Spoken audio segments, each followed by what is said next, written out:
Hello everyone. This is the recording to the first of our 3-part virtual storytelling series. These stories will be centered on culturally responsive programming. On our website, you will be able to find a storytelling lens that can support you in listening to the stories. Jalasi, bienvenue, welcome. Thank you so much for being here with us today for the first part of our 3-part storytelling series focused on promoting equity in early childhood. My name is Jessie Lee McIsaac, and I'm the director of the Early Childhood Collaborative Research Center and faculty in Education and Child and Youth Study here at Mount St. Vincent University. So we'd like to begin this storytelling series first by respectfully acknowledging the land in which we are gathered for this storytelling series. Wabanaki is a Mi'kmaq word that describes where the sun rises first, or the Dawnland, and one that also describes the eastern location of the work that will be highlighted on Turtle Island. I am joining you from Chiboktuk, part of Mi'kma'ki, the unceded ancestral territory, which remains the homeland of the Mi'kmaq Nation. This territory is covered by the covenant chain of treaties of peace and friendship signed between 1725 and 1779.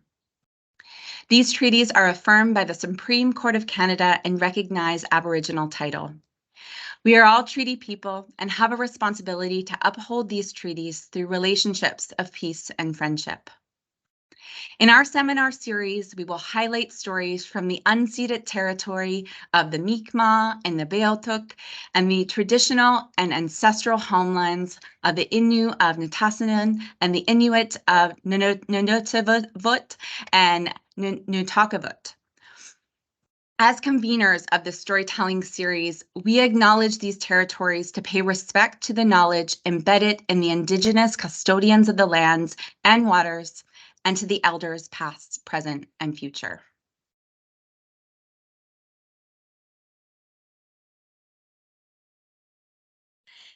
So just a few virtual housekeeping reminders for our session today. We do have a very full group of people that are joining, which is so exciting from across the region.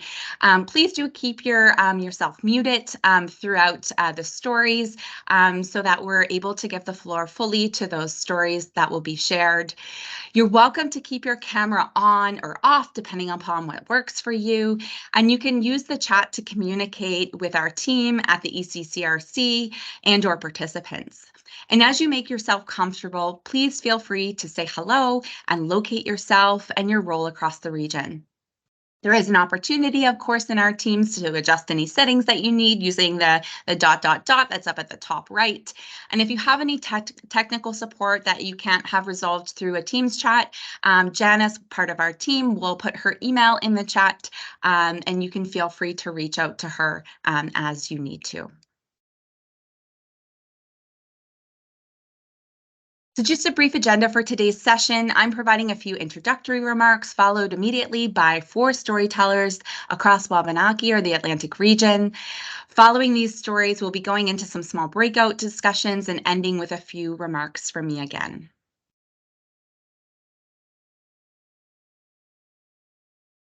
This storytelling series is part of a broader initiative supported by a connection grant from the Social Sciences and Humanities Research Council and the Margaret and Wallace McCain Family Foundation.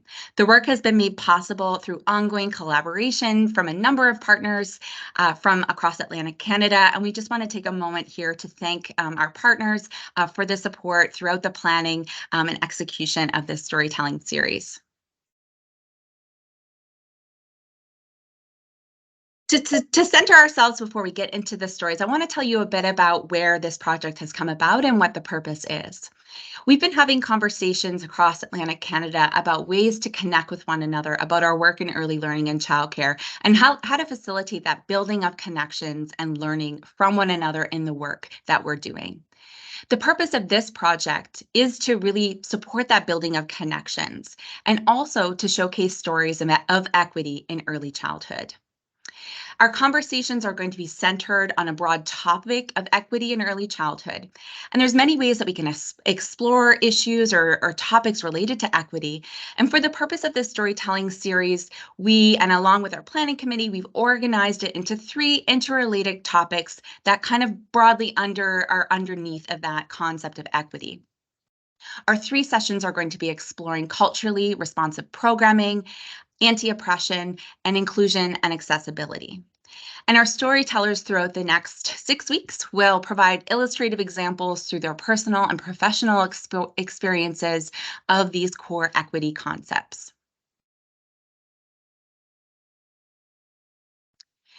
Throughout the stories, we invite you to listen and reflect with intention. Explore connections across the stories and seek inspiration from storytellers to take action in your own work. Also, consider and interrogate our colonial systems that influence inequity and the ways that we can move forward toward reconciliation through meaningful partnerships with our Indigenous communities. Before the session, you were sent a listening template, which might serve as a useful tool for you to record your thoughts and ideas throughout the stories. You're also welcome to use this form as a place to jot down any questions you have for the storytellers, and you can send those to us afterward. If you can, please stay for the discussion component after the stories. It's an opportunity for you to connect with each other from across the region, to talk about the stories, and to also identify some common things that you have with participants and people involved in early learning and childcare across the region. You'll be able to reflect on what you heard, think about how that applies to your work, and build some connections that you might be able to maintain following the seminar. So I am thrilled to share our lineup of storytellers for today's session, which is centered on culturally responsive programming from across Atlantic Canada. Nick, Debbie, Gabby, Emily, Kristen, and Stacy, thank you so much for agreeing to share your story with us today. We're thankful for your generosity of time and your knowledge, and we are so excited to hear more from you. So without further ado, I'm going to pass it on to our first storyteller, Nick Phillips. So Nick, you have the floor. I'm going to stop sharing so we can highlight you, and we look forward to hearing your story. Beautiful. Thank you so much, Jessie. Good morning and Welly Exibug. Good morning and Welly Exibug. I'm so excited to be here in recognizing that this is happening in Mi'kma'ki, the traditional and unceded territory of the Mi'kmaq people. In recognizing that while our provincial borders separate us, in reality, we're all super connected on this land. And so I'm going to get started. So Gwe, Deluisi Nick Phillips, went to Haniawasi, Sabega Negadi, Mi'kma'ki. Deleowi, we go with Gwit, Akwigi Churro. Elugwe, Nujiganan Muet, Uchit Bakchiginamalsu Digdaginamujik Mijuajish, Akelugwe, Uchit Gabulno, Uchit Treaty Education. So good morning, everybody. My name is Nick Phillips, and I come from the traditional territory of Mi'kma'ki in the district of Sabega Negadi.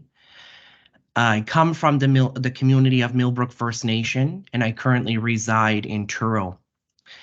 I currently serve as our faculty, as our educator in the Mi'kmaq Early Childhood Education program that is located at NSCC. And I also work for the province as our treaty education policy analyst. So doing a lot of amazing work, but really founded in ensuring that Mi'kmaq First Voice is in all the work that we do. And so this program is quite interesting in the sense that it is one of the only programs in existence in Canada, and certainly the only program that really caters to Mi'kmaq people and Olnus of this territory. And I think that that's really where I wanted to start, was grounding us in understanding why this is so important. When we recognize and understand, the land acknowledgement that Jessie just shared in recognizing that this is the unceded territory of the Mi'kmaq people, which means that our people, my people, have been here for over 13,000 years. And so when we take that into the context of early child education and development, and we look at some of those, some of our philosophies, some of our approaches, when we look at things like Montessori and we look at things like Reggio, is all of these things are amazing. And when we put them in context and relationship to the Mi'kmaq ways of knowing and being, our stuff is extremely rooted in thousands of years of knowledge. And so, one of the most important things that come from culture is recognizing the wholeness of the child. And so most often we talk about the image of the child. And in reverse, Olnus, Mi'kmaq, we talk about the child as a whole, in recognizing that children are more than just their physical selves, that children have a mental side and they have an emotional side, they have a physical side, they have a spiritual side, and they also have a sexual side. And all of those pieces make up that entire child. And so when we take that into context and we understand what that means that we as educators need to nurture that experience. We need to nurture those parts of those children. And so one of the biggest things that come out of culture says that we have to nurture that learning spirit, and that the nurturing of that spirit happens in informal settings like families, their connection to the land, their connection to their community, and that it is us as educators in a formal setting that are supposed to validate those experiences. And so by taking all of that knowledge, that really brings in the conversation of why does this even exist? And so between 2016 and 2018, Mi'kmaq Ginamutnaway, the Mi'kmaq Education Authority for Nova Scotia, Mi'kmaq Communities, in partnership with the Nova Scotia Community College, collaboratively worked together to identify how are we showing up for our Indigenous community? How are we supporting and acknowledging that if there is 13,000 years of knowledge, how are we being responsive to that? And how are we creating space for individuals to learn? And so in collaboration, we developed the Bakchiginamalsudig Delginamujik Mijuwajij program, which is how do we educate our children from the very beginning? That's what that translates to. And so the curriculum is over 80% Indigenous content, which means that in collaborations with the province, we've been able to develop a certified program that still meets expectations and level of requirement, but it's embedded in Indigenous knowledge. It's embedded in language. It's embedded in revitalizing identity, and also putting us back on the land and recognizing that we are not separate from the land, that we are in part of the land. And so since 2000, our launch in 2019, we're currently moving towards our fourth delivery of this program, where we have seen over 50 Mi'kmaq students, Mi'kmaq community members, Indigenous individuals also graduate from this program, which I think is absolutely beautiful, in recognizing that as long as we set the table, people will show up. And we've done extensive work, obviously, as well, in recognizing that as NSCC, as an institution, that we're not the ones that are leading this work, that the work has to be acknowledged by community, and that community has to have space to be able to speak those truths, to be able to share that information. And so when we talk about what the program actually looks like, is the program focuses on, again, the revitalization of culture and identity, but it's also rooted in storytelling. It's rooted in having the opportunity to engage with elders, to engage with land-based knowledge keepers, knowledge holders. And it's also grounded in ensuring that our faculty, that our student supports, are of the Mi'kmaq community, are of the Indigenous community, that it is first voice. And so when we're showing up in our program, we also show up in an arts-based research way. in recognizing universal learning design, in recognizing that formal education, in recognizing that residential schools were a real thing, are a real thing, that are still affecting communities today. And so as faculty, we are showing up in a way that is a little bit different and unique, but can be adopted across the board, that this is not something that's unique just to the Mi'kmaq people, that it is us showing up in a universal learning design, which means that students have the opportunity as experts of the culture, of experts of child rearing and supporting development, have the opportunity to articulate their understanding in different mediums, which means that students are making traditional drums and learning the songs. It means that students are learning traditional dance and movement, in recognizing that music and movement are embedded in identity, in recognizing that storytelling coming from an oral language culture means that storytelling is important, and that those are skills that we have to teach and embed in our program. Another large piece that really comes from our curriculum is this importance of land-based learning and outdoor play, in recognizing that outdoor education, outdoor learning, and land-based are all three different things, and that semantics matter, and that as Indigenous people, going back to the original use of our language embeds the encoding that is needed to unlock our relationship with everything around us.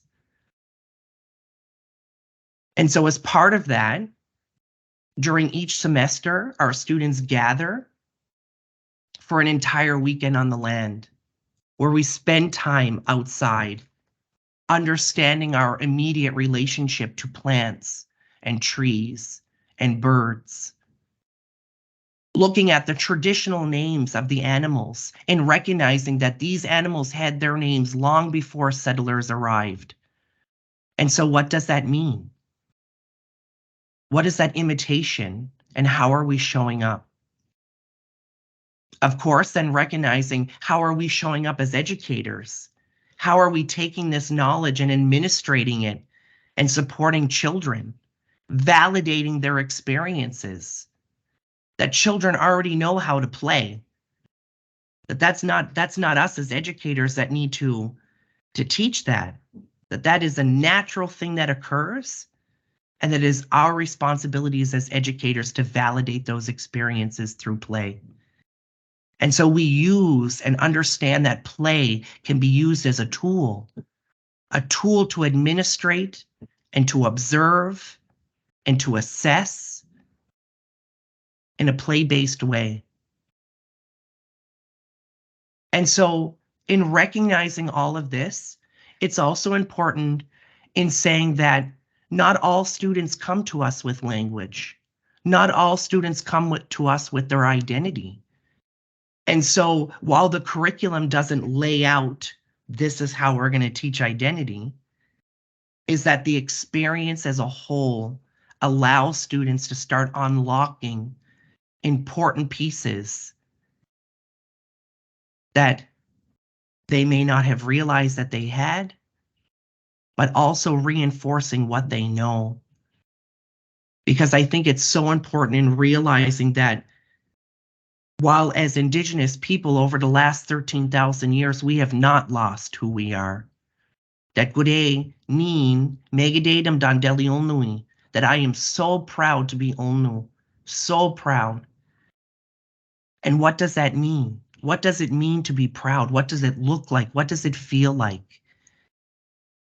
And so we create that space for students to really unlock that experience, to really ground themselves in understanding who they are and how they're connected to Mi'kma'ki. That, Jesse's land acknowledgement was powerful, that it was meaningful, that she recognizes that we are Wabanaki Igawa, that every single one of us are the first people to see that sunrise every single day in Turtle Island. Not Florida, not New York, not Ontario, right here in Mi'kma'ki. And so that comes with responsibility. And so we create that space for students to understand what that means.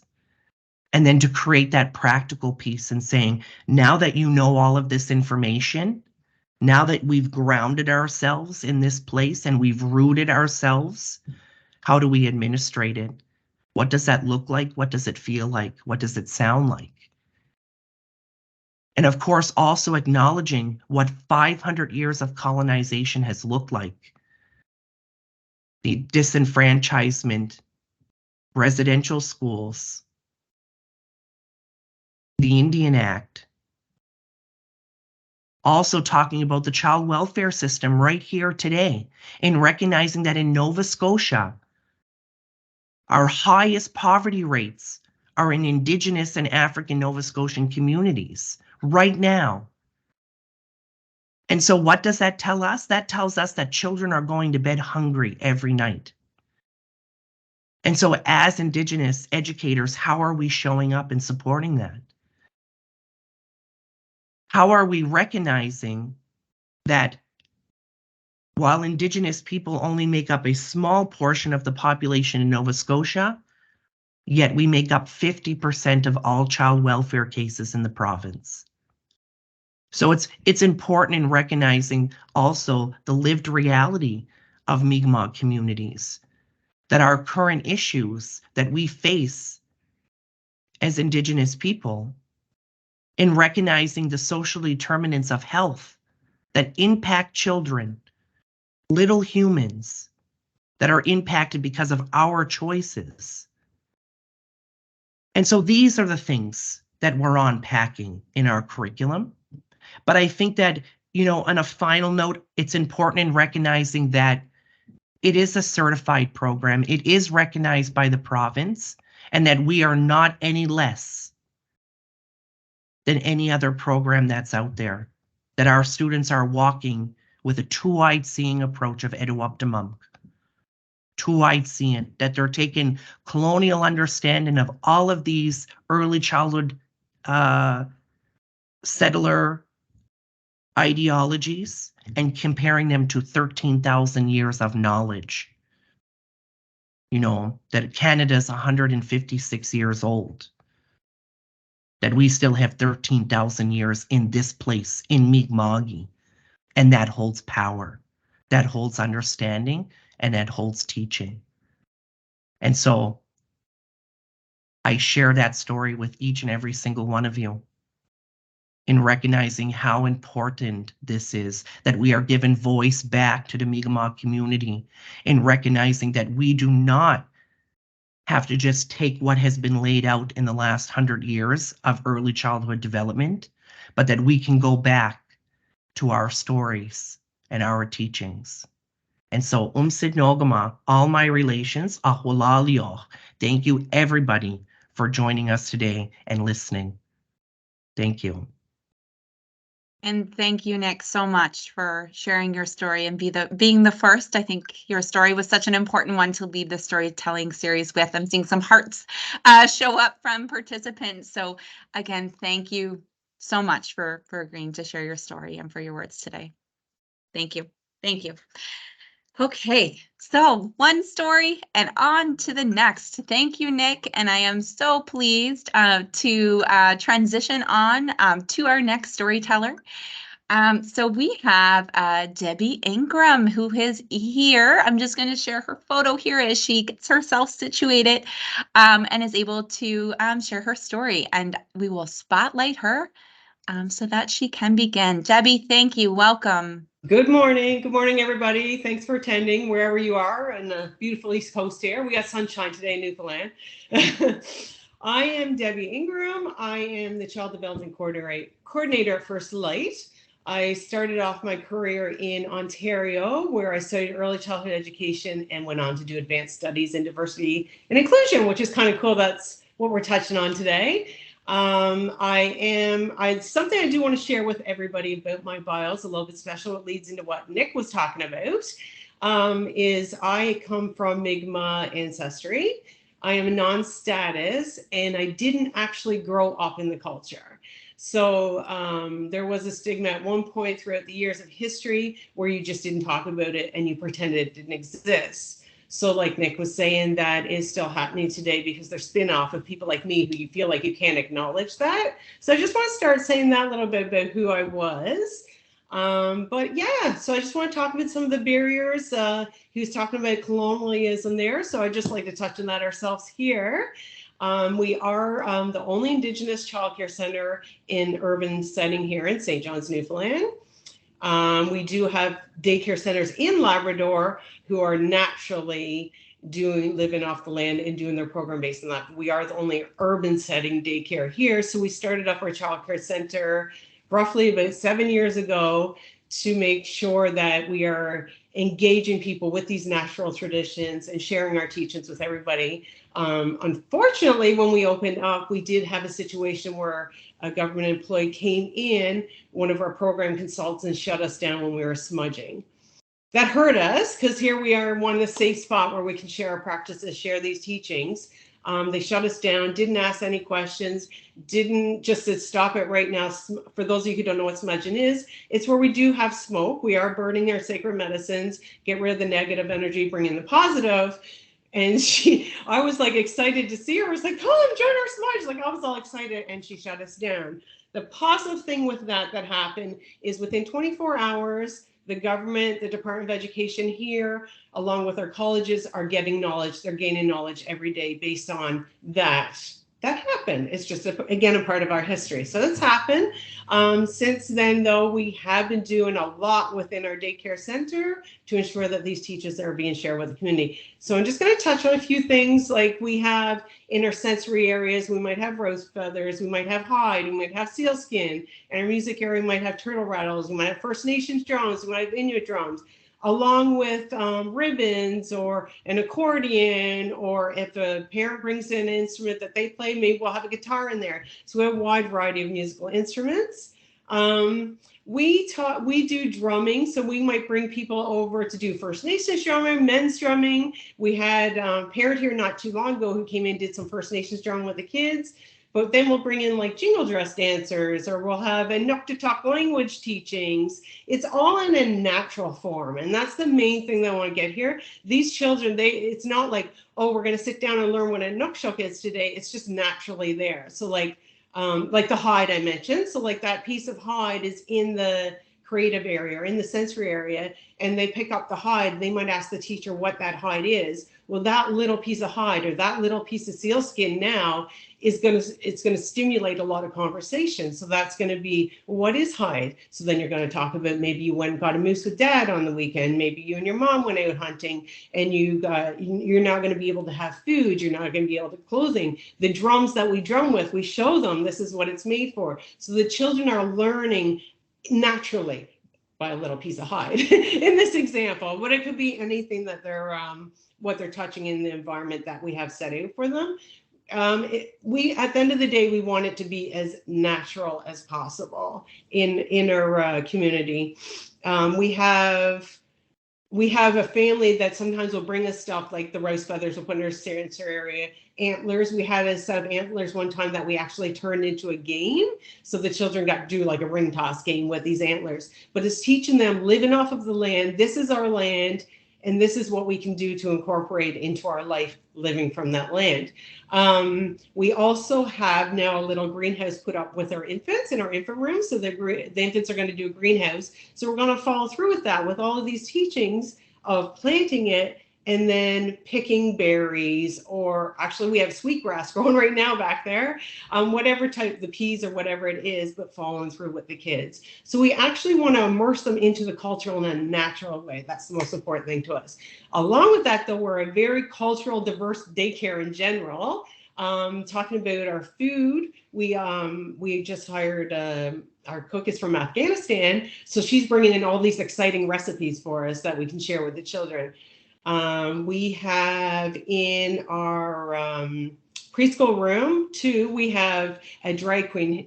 Our preschool 2 teacher, is also a drag queen, which is huge for us, right? So like that's a gift. That's a huge gift because these children are downstairs in the room, and he might come in one day and have the most beautiful nails, his hair pretty as could be. The next day come in jeans and a t-shirt. And they know the teacher by his name, but they also know that this is what he does. And the kids down there will paint their nails.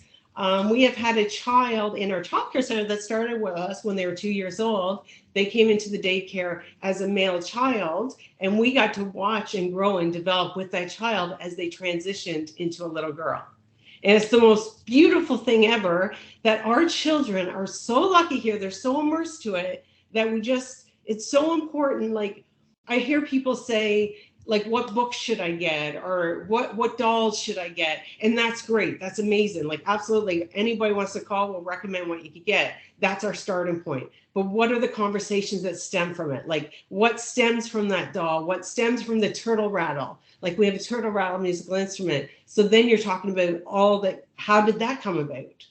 So it's really, really important when you're, for us, what works anyway, is whatever culture that is, like not necessarily race. Like I said, the queer community, in that case where I talked about the drag queen, that would be the queer community. Well, that's a culture in itself. So what is that culture? We also have another teacher in our daycare who is deaf. So big, sorry, I gotta get some water. I tend to babble, sorry guys. I have lots to say. One of our teachers is deaf. One of our teachers is a deaf early childhood educator. And so throughout the pandemic, one of the things that was really, because we learned lots from the pandemic, was the children got to observe how when we would talk to this teacher, we would pull down our mask. And then that would stimulate conversation. Well, why are you pulling down your mask? And then it's exposing the children. So now that's a whole nother culture in itself, right? The deaf culture, the deaf community, the queer community, bringing people in from other cultures, bringing in different foods. We've had, we celebrate Chinese New Year, where we've had actually making the dumplings with the children and going through not just celebrating Chinese New Year, because again, that's great that you're going to make everything look good and the decorations and all that, but sitting down and rolling the dough with the kids, putting the meat inside the dough, explain why they started with making things from flour. So all that was a part of that teaching. We've also had Filipino dancers dance for us. I can't remember the actual name of the dance they did for us that day, but they explained to the kids what the dance was, showing steps, and why it's important to their culture. We have had, so many people here. We've had the Philippines. We've had Thai people here do musical instruments. We embrace culture as a whole. And that's what works for us at the daycare center, is just embrace it. It doesn't matter what the culture is. Like I said, it doesn't matter if it's race, but we want to embrace everything. We have something that's called a tea doll here. So for those of you who are unaware of what a tea doll is, it's a doll we have at the childcare center. So the kid might ask, what is this? We tell them it's a tea doll. What a tea doll is, in essence, is people would be nomadic. So what would happen is everybody had responsibility. When they were following the animals, they were following where they're going to get their food. Every person in the family had a responsibility. So the child's responsibility was their doll. They had tea inside the doll. Then when they would travel to where they were traveling to, the children would have the responsibility of providing the tea, providing the warmth. And then to them, they had the toy too. So that was the reward. And then they still had their toy. But it's just, again, we want to incorporate everything as much as culture as possible to know we're all important. Respect. So respect is really big for us when incorporating culture and diversity. When you're talking to a child, it's really, really important that you remember that child is as young as 2 years old, has something very important they want to say, and their feelings and what they're saying is very important to what they're trying to learn. They're going to learn based on what their environment is. So if they're in that environment where they can be open and they know we can celebrate these differences, you don't want color of skin. I always say this, color of skin is not any different than me wearing glasses or somebody who has blonde hair. So if a child asks you, why is Sally in a wheelchair? tell her, explain it to her, help them learn what diversity is and be excited about it. Like, isn't that so cool the way she gets around? You know, and that's what we want to get to, a place where it's celebrated. All of these differences are not, you don't want to like, well, yeah, they're different, but you want to say, yeah, like that's amazing, and oh, let's see what Johnny has. And you just want to make sure that you're celebrating all of those cultural differences, whatever they are. We're fortunate here that we have naturally a lot of diversity in our childcare center, and so it's easy for us to expand on it. You know what I mean? Like I said, we just welcomed in a new cook into our center in the last couple of weeks from Afghanistan. She's also spent some time in Iran. And I was saying, oh, well, let's create some menus. Let's see what we can add into. She goes, I can do that. I can do that. And she was like taken off guard with it, like, yes, absolutely. What? And the kids are getting excited because they're trying all of these new items, right? So what works for us with the diversity is just ensuring that you're respecting the teacher, if there's a teacher in the room, respecting the drum, respecting the child. Everybody has something important to say, and what's diverse for them, what's cultural for them, might not be anything that's even in the surroundings, but we want to make sure we listen for it. But yeah, that's about all I had to say. I mean, the main thing at the end of the day, the main thing we want to realize is that the bottom line is exposing them to diversity early in life. You expose them to diversity, they're going to challenge those biases later in life. They're going to be more adept to challenge those biases later in life because it's just in them. It's just normal. It's been in their surroundings. Everybody's open, everybody's accepting. So as long as you instill that into them in their early years, we should be good. But yeah, that's about all I had to say. Thank you for listening to me. Thank you so much, Debbie. And thank you, your practical examples and firsthand experiences, I think, are so powerful in putting that into the conversation. So thank you so much. You're welcome. For sharing your knowledge and experiences. We really appreciate that. Thank you. Thank you. Okay, so we will move on to the next storytellers back to back. I'm just going to share up a slide that will just highlight who our next group is. We have Gabriela Arias de Sanchez and Emily Cook McDonald, who we are pleased to have here from the University of Prince Edward Island. And they are going to share a few slides, so I'm going to stop sharing mine so that they can get things up, and let's hope technology cooperates here. So Emily, do you want to give it a go? Yes, let's try.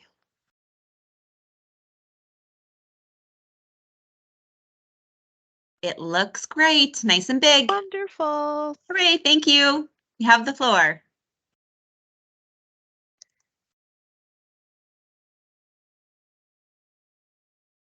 Good morning, everyone. Gabby? Good morning, everyone. Yeah, Thank you for having us. We're very excited to be here. Today, we are going to share a project that Emily is the manager and is happening here in Prince Edward Island. Emily is also a Master of Education student, and I am a professor here at UPI. So welcome, and thank you for having us here. Emily, would you like to move on? Oh, see. There. As UPEI is fully committed to reconciliation, I am honored to recognize and acknowledge the gracious stewards of this land since time immemorial, the Mi'kmaq, the Lanu, and the Wabanaki Confederacy, and recognizing that we are living under the Peace and Friendship Treaties first signed in 1725. It is with the utmost gratitude that we are beginning to walk together on this storytelling journey. So we would like to start our sharing today, our story, by showing you a graphic drawn by Francesco Tonucci, an Italian pedagogist that works with early childhood educators. And Francesco Tonucci always has this amazing way of challenging the ways we see early childhood practices. We construct early childhood practices. So today we are going to walk you through some of the deconstructions we have been doing in regards to early childhood and early family literacy. We're going to share with you some of the insights of a beautiful project that is happening here in Prince Edward Island at our library, but also we're going to share where we are today in terms of our thinking, our taking a closer look at how literacy sometimes, as the graphic shows, is constructed and related in only one way, sometimes an imposed ways. So again, we're going to share with you a little bit of the story of this project, but also how we are walking alongside these constructions with our families.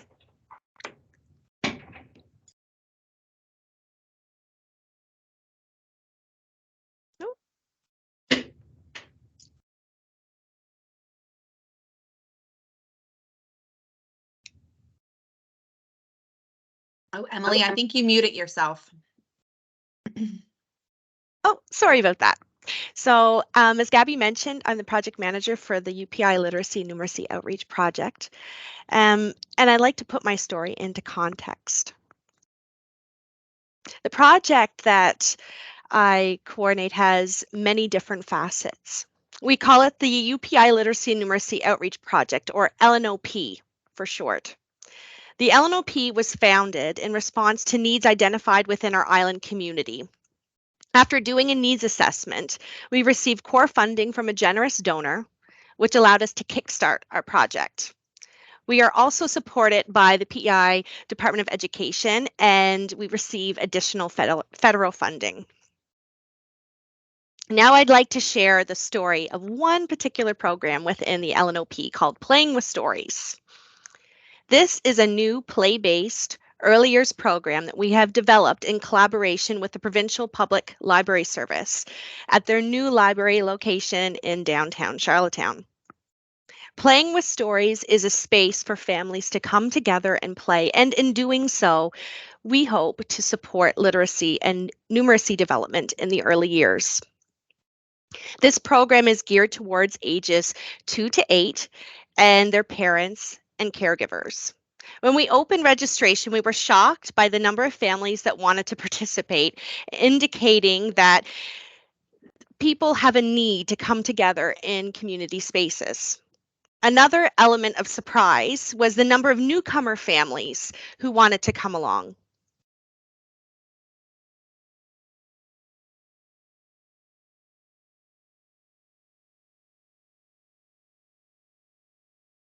Oh, Emily, I think you muted yourself again when you changed your slide. The buttons must be really close by each other. No, I don't know what's happening there. So we hired 2 Bachelor of Education students to deliver the 8-week hour-long program once a week on Sunday afternoons. We also provided an internship to a gifted artistic undergraduate psychology student who, along with her colleagues, created the most beautiful resources for the children to enjoy. The recipe for our sessions was quite simple. It involved thoughtfully designed play activities, which were inspired by a weekly story. We explored art, movement, music, and engaged with provocations, which were carefully curated around the room, on the floors, on tables, on the walls. And every week, we provided families with a healthy meal. An integral part of our weekly session included how we stress to parents the meaning behind the play activities. So, for example, when we enjoy this activity together, we are also going to cross our midlines. And crossing our midlines through play will help your child when they start reading. They'll feel more comfortable tracking words from left to right and across the page. By highlighting the value behind the play, it provided an opportunity for parents to come together to support their children. And this also is when the parents got engaged. They weren't just attending for the benefit of their children, they were coming for themselves. They started to get to know one another. And just like the tower of wooden blocks crumbles, the cultural barriers started to fall apart.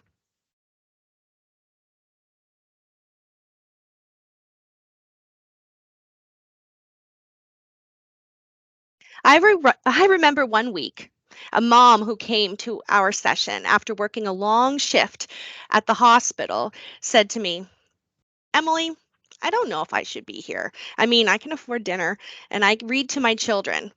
And I reassured her that we were forming a community and that she too needed to eat after working a busy shift at the hospital. Her children still benefited from playing, socializing, and learning with their friends. She replied that that was true and that she was indeed part of a community. And she was thankful to meet so many new people, people that she never would have engaged with otherwise. She was a member of a support network. As early childhood educators, believing that children are coming to us full of knowledge, we were reminded that parents are also coming to us. They want to share who they are.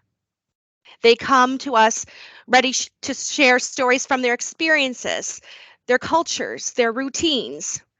In our space in the public library, they felt safe. Towards the end of the program, we noticed the children were leaving the proximity of their families and joined to play with other families, and that parents felt joy when they interacted with children other than their own. Over the meal, families shared stories. Families happily chatted about their children, their work, their lives, and their struggles. At the table, all families were equal. Our weekly playtime and mealtime was a breathtaking thing to witness, and parents came together to support their children. They enjoyed the time for fellowship so much that they started to invite the extended family, and it wasn't very long before the grandparents and older siblings started to come, and then they brought friends to the program too. To sum things up, we started our program from a good place and with the best intentions, as we do as educators. We came with a model in mind, and we wanted to measure and increase in literacy and numeracy skills. We wanted to do good. When we took the lead from the families, from the children, from the parents, we witnessed the most beautiful unraveling of our initial intentions. Everyone already had a story to share. We just provided an opportunity to come together and to listen.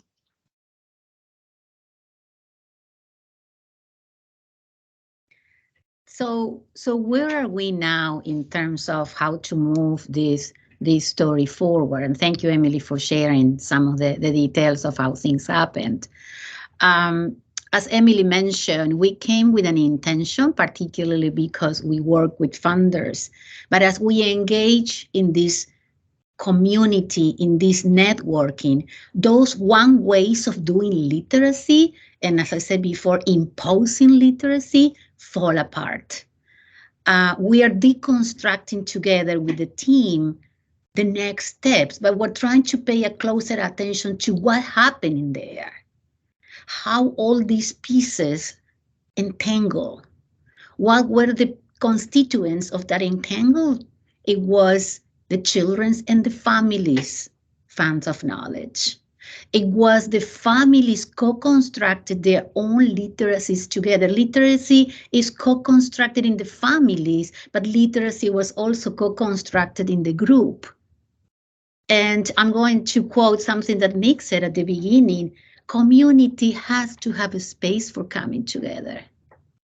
And we believe that we really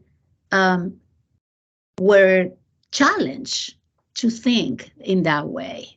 Forget about the one way we wanted to talk about literacy, but pay a closer attention as what was happening in this library, how our families were interacting.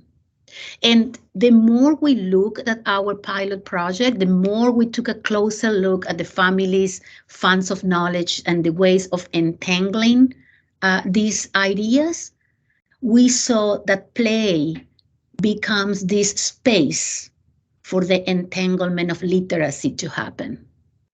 Play, again, And as early childhood educators, we know about the value of play. We don't need to keep reminded of that. But in this case, we really see play and the opportunity to talk, to be hands-on, to engage with each other as the platform that enacts and entangles literacy.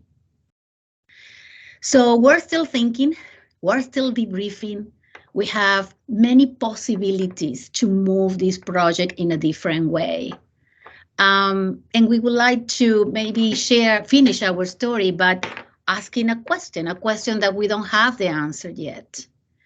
How are we embracing different ways of doing literacy in our early childhood practices? What does it mean to look at early literacy from different ways of doing, from different ways of acting, from different ways of communicating? And perhaps how does play could validate those literacy practices in our day by day? Thank you. Thank you so much, Emily and Gabby. What a beautiful story of research to practice in community. So exciting, and support from government as well. Oh, thank you. And the photos that you shared were wonderful too, of it in action. And so Gabby leaves us with that provoking question. If there's something on your mind that you'd like to jot down on your listening template to share in your small group, please do that. That's a great question to leave us thinking about in their story and the other stories that were shared. So thank you, Gabby and Emily. We are going to move to our final story today. So our final story is, I still have the others up on the screen. So our final story is Kristen Dawson and Stacey Arbuckle, who are joining us from the government of New Brunswick. And we look forward to hearing your story. I will stop sharing my screen and allow you to do yours. And we did practice this, so let's check on that. Sure, I'm on it here. Thanks, Stacey.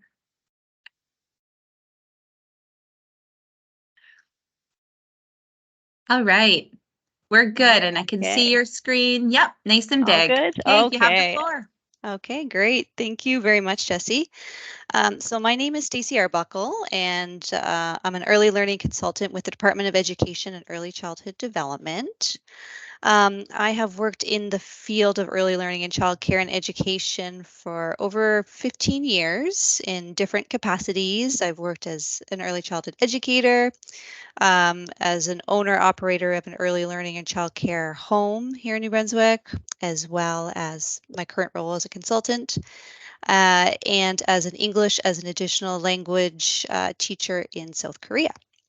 Currently, I am one of the facilitators of the 90-hour Introduction to Early Childhood Education online course, which I thoroughly enjoy facilitating and supporting educators as they're learning about the New Brunswick curriculum framework for early learning and childcare English, and as they're learning about best practices in the field. I'm here today with my colleague, Kristen Dawson, so I'll hand it over to her for a moment so she can introduce herself and then jump back to me. Thanks, Stacey. My name is Kristen Dawson. I also currently work within the government of New Brunswick as a program consultant. My primary focus right now is innovative training for ECEs and professional learning across the province. I have about 15 years of experience in all different capacities as well, and am currently completing my Bachelor of Education in Early Childhood at the University of New Brunswick. Excellent. Thank you, Kristen. So, as Kristen mentioned, we're joining from Fredericton today. And before we share a story, we would like to state that we respectfully acknowledge the territory in which we are joining as the ancestral homelands of the Wolastoqey people. We strive for respectful relationships as we search for reconciliation, healing, and we search for collective healing and true reconciliation and honor this beautiful land together. So the story that we're about to share with you all is actually the story of our colleague Cheryl Brown, who unfortunately was unable to join to share today. But Kristen and I are very pleased that we're able to share this story on her behalf because we believe it to be a great story with a great message. And Kristen and I did and do have an opportunity to play a role in the story. So we're happy to be here today to share on her behalf.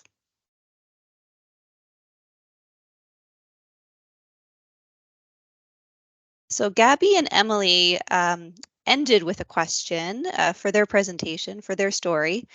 We're going to start with a question. How can we create welcoming, multilingual early learning and childcare environments where the various languages represented in New Brunswick are honored, explored, and valued?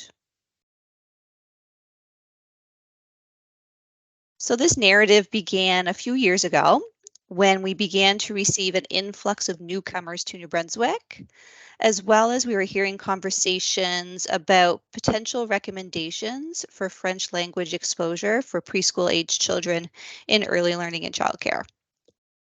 So our team, so that would be the Early Learning and Development branch at the Department of Education and Early Childhood Development, was purposeful in going about educating ourselves about interacting with multilingual children and their families. So we decided to engage in a book study on linguistically appropriate practice by Roma Chumak Horbat. And we also read how the Early Childhood Center at the University of New Brunswick had used this book to value multilingual learners in their lab classroom. So we thought this was a great place to start in exploring the question that we posed earlier.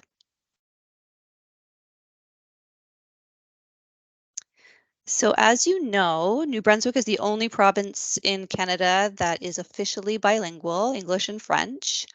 As well, we are aware of our local Indigenous languages, Mi'kmaq, Wolastoqey, and Bezgadoo Magadi. And despite having dual French and English separate educational systems, as well as dual early learning and childcare curriculums, the New Brunswick Curriculum Framework for Early Learning and Childcare English does address the multiple languages of children and families in New Brunswick. And also central to our curriculum, the New Brunswick Curriculum Framework for Early Learning and Childcare English, are 7 learning principles, which are believed to be essential to children's healthy development and learning. And within one of these learning principles, which is multiple languages play a central role in mediating thought and learning, are many practices that are meant to foster language. And in particular, when it comes to multiple languages, children are encouraged to experiment with their mother tongue and with other languages, in particular French, the Indigenous languages of the region, and languages spoken by their peers and locally in their community. So this is certainly a way of welcoming children and families into our facilities, as well as one way of engaging in inclusion and diversity. And when families see their languages in, say, the welcome area or in books, or when they hear their languages spoken in a greeting, or as educators learn words that are important to children who are multilingual, families feel like a welcome member of the facilities community, and they are in fact participating in co-constructing curriculum.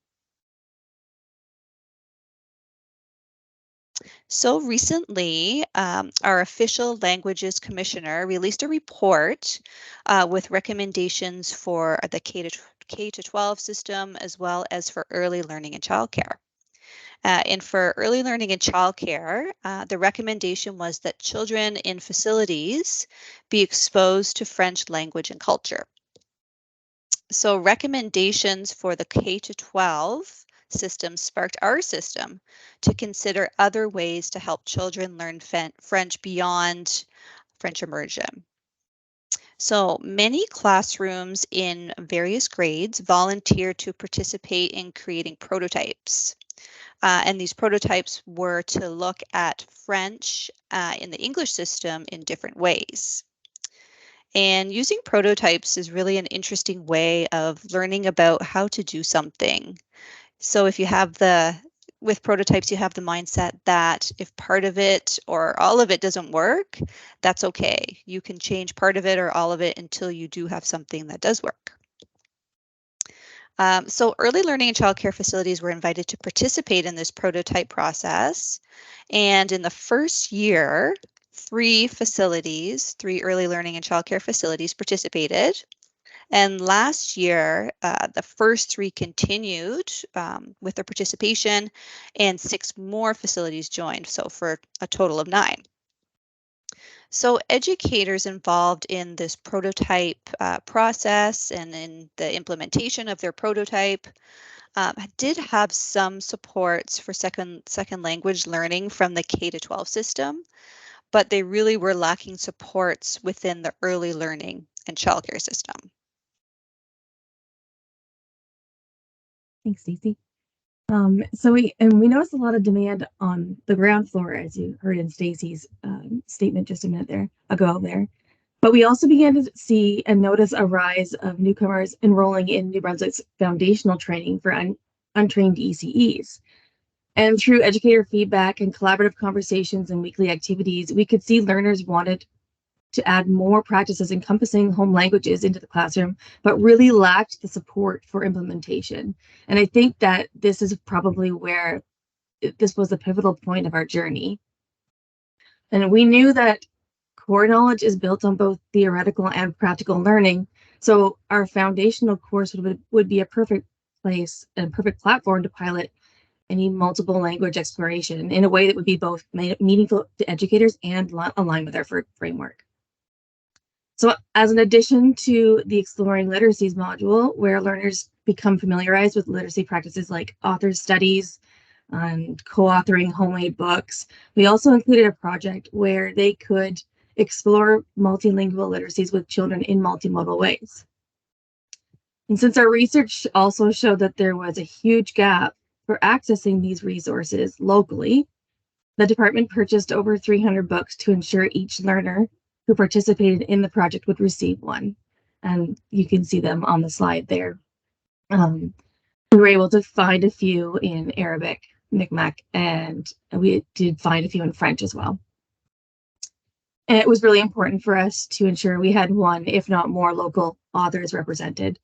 So you can see the Mi'kmaq book here is a local author to New Brunswick, and her name would be Shyla Augustine. And being able to provide the book prior to the module added the opportunity for educators to think about how they could support home languages in the classroom, which is something we know that's very important for second language learning. There was an overwhelming response to this project, and it was clear that educators valued adding these practices into their environments, but would benefit greatly from having continued support to create these conditions for learning. So as a result, we decided to pair the project with a 1-hour virtual chat that provided space for educators to network with each other, reflect on this practice, and think about what their next steps might be. And again, feedback was overwhelmingly appreciative, as we could see how theory was beginning to really shift into practice. We didn't stop there. We wanted to align with our K-2 partners and offering the same resources through their department's Summer Learning Institute. So over 20 elementary school educators came from across the province and participated in an interactive presentation which focused on multilingual environments playing a significant role in engaging diverse learners and cultivating a sense of belonging within the children and their families. The participants themselves shared beautiful, heartfelt, and inspiring stories of their own.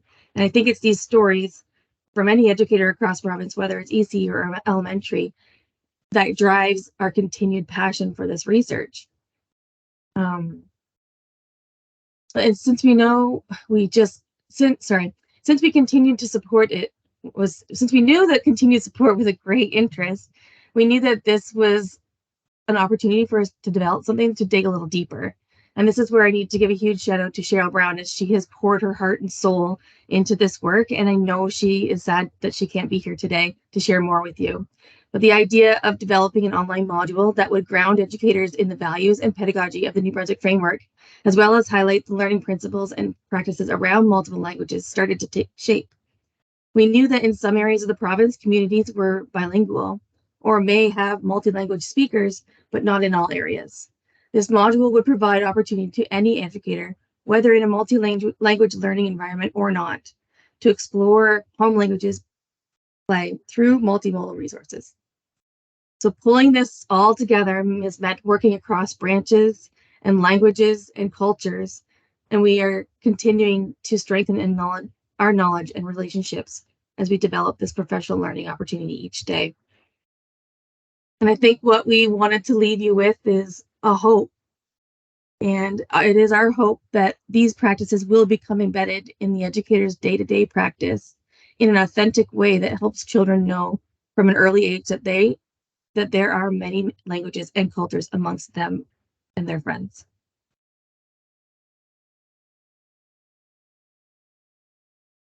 Thank you so much, Kristen and Stacy, and thanks to Cheryl too, as I know that you had some conversations to inform your presentation.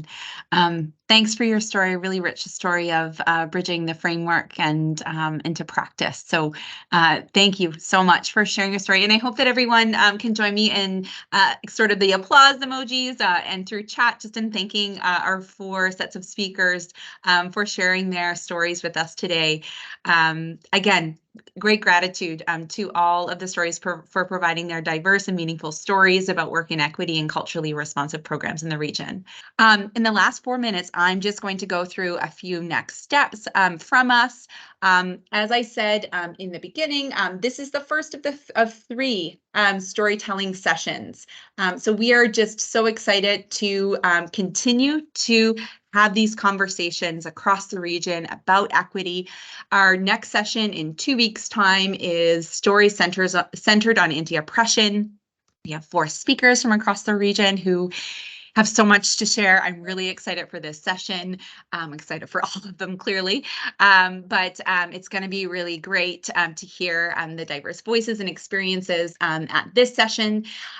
In 2 weeks following that, so in 4 weeks' time as of today, on June 7th, we will have our 3rd and final storytelling session focused on accessibility and inclusion, and again, a range of speakers. So we will have 4 speakers, 4 stories, but similar to today, we have a couple people that are sharing the telling of a story. So this is on June 7th. And again, you know, such a range of speakers and ideas that will be shared here, focused on accessibility and inclusion. We do encourage you to, if you can, attend all of them. It will be a continued story, you know, from today, learning on some of what we learned in culturally responsive programs and building on these ideas. Also, please help us learn from this experience. I did get a bit of feedback from those in the main room of just things they appreciated. We really do value your feedback to improve our future sessions and also to help inform our next steps with this work across the region, how we can continue to build connections, share stories in this area of equity in early childhood. We're looking for your advice and recommendations on doing that. So there is a survey link that is on the slide, and one of our team members will put that in the chat as well. Just a final thank you for our storytellers for sharing their time with us today. Their wonderful stories that provided a great foundation for this storytelling series. A thanks to our partners in the planning committee who have made this work possible, to the funders, Social Sciences and Humanities Research Council, and the Margaret Wallace McCain Family Foundation. And just a final thanks to my team at the Early Childhood Collaborative Research Center, Janice, Jeannie, Melina, and Hall, and everyone else behind the scenes. Thank you so much for all the work that you did to make today happen. I hope you all have a wonderful day, and we'll see you again in 2 weeks. See you soon, 11:30 on the dot. Take care.